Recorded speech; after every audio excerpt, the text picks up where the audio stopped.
കൊറോണയേക്കാൾ ഭീകരമായ ഒരു മഹാമാരിയെക്കുറിച്ച് നിങ്ങൾക്കറിയാമോ?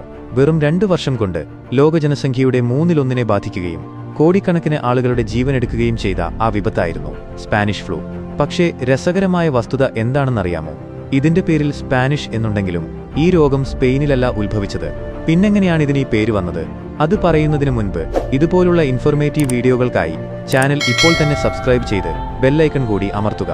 ഈ രോഗം പടരുന്ന സമയത്ത് 1-ാം ലോകമഹായുദ്ധം നടക്കുകയായിരുന്നു. യുദ്ധത്തിൽ ഏർപ്പെട്ടിരുന്ന രാജ്യങ്ങൾ തങ്ങളുടെ സൈനികരുടെ മനോവീര്യം തകരാതിരിക്കാൻ രോഗവിവരങ്ങൾ പുറത്തുവിടാതെ സെൻസർ ചെയ്തു. എന്നാൽ യുദ്ധത്തിൽ പങ്കെടുക്കാത്ത സ്പെയിൻ മാത്രം ഈ രോഗത്തെക്കുറിച്ച് കൃത്യമായ വാർത്തകൾ ലോകത്തിന് നൽകി. അങ്ങനെയാണ് ലോകം ഇതിനെ സ്പാനിഷ് ഫ്ലൂ എന്ന് വിളിക്കാൻ തുടങ്ങിയത്. സാധാരണ പനി പ്രായമായവരെയും കുട്ടികളെയുമാണ് ബാധിക്കുന്നതെങ്കിൽ സ്പാനിഷ് ഫ്ലൂവിന്റെ ഇരകൾ 20-നും 40-നും ഇടയിൽ പ്രായമുള്ള ആരോഗ്യവാന്മാരായ യുവാക്കളായിരുന്നു. ഏകദേശം 5 കോടിയിലധികം ആളുകൾ ഈ മഹാമാരിയിൽ മരിച്ചുവെന്നാണ് കണക്കുകൾ. ഇന്ത്യയെയും ഇത് വലിയ രീതിയിൽ ബാധിച്ചു. ഏകദേശം 1.8 കോടി ഇന്ത്യക്കാരാണ് അന്ന് മരിച്ചു വീണത്.